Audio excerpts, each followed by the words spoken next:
This is my review of the Acer Chromebook 11, and I was so excited to get to the box. And inside I found the Chromebook and this nice little sleeve thing, a charger, and a step guide, and warranties. Cool. After 5 minutes of use of the Chromebook, I decided to go on YouTube, and I clicked on the video, and then boom! The operating system failed. I know. I had to go online and re-download it. It was just an inconvenience that should not have happened. No big deal. But moving the OS to a flash drive felt like 10 minutes. But when I just got this new bit of hardware, it felt like 25. I just could not wait to finally get to it. Overall, beautiful build quality, and to me it looks like a high quality small MacBook, while only being 10% of the price tag, and the body doesn't feel or even look like plastic. Barely any flex on the bezel, and the bezel is a bit thick, but it's not a big deal, you get over it, but it certainly helps the Chromebook stay sturdy. The camera is on the very top of the screen and the microphone's on the left side of the bezel. And now we'll get to the physical features. The keyboard is one of the best I've seen, PC and Mac being a laptop keyboard. I almost prefer mechanical switches. I absolutely love the extinction of a caps lock and instead a search button in its place. My only complaint about the keyboard is that the space button feels a little bit mushy compared to the other keys, but typing away at their view I can barely notice. No function keys, but instead a bunch of other handy stuff, like power, volume, brightness, tab switching, full screen mode, refresh, and back and forth buttons. Very responsive, and I use them quite frequently. They come in such handy, and I'd rather see these instead of function keys where you'd have to press the function key and then press the F key to get the result. The trackpad is very large, consumes the whole spacebar and the smaller Alt button, but the trackpad feels a bit traction-y. So the pointer was moving a bit slowly on my screen, so all I did was went to the settings and turned up the speed, and it was a lot better. And the click of the trackpad is a bit loud, but you can always just tap to get the result of a click. So the trackpad is clicky and loud, multi-touch gestures work. So you got your one finger for a single click, and then you have 2 fingers tap. For right click, 2 fingers moving up and down will scroll. 3 fingers going up, you can visit all your current tabs. And I actually find the multi-touch gesture to scroll more practical to use than the scroll bar on this side of the screen. I/O.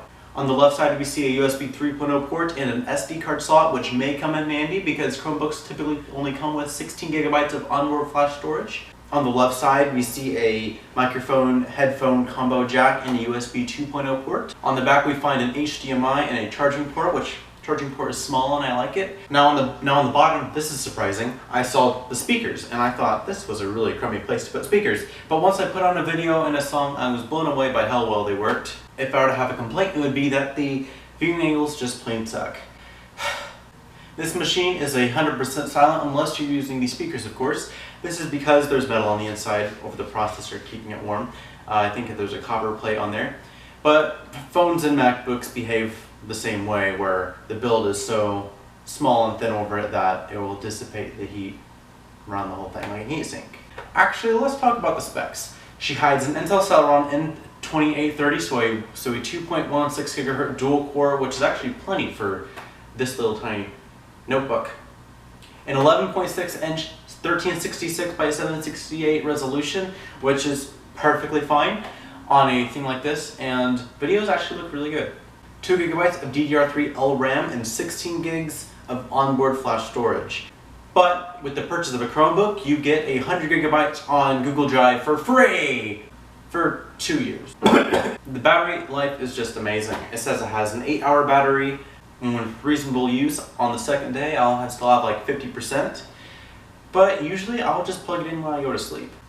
This is my first time using Google Docs and I love it. While typing away the review, I was going to click for a new tab, but instead I clicked on one of my bookmarks and it went to another page. And right after clicking new, I went back and I found that it was caught up to the word I was typing, which was pretty cool.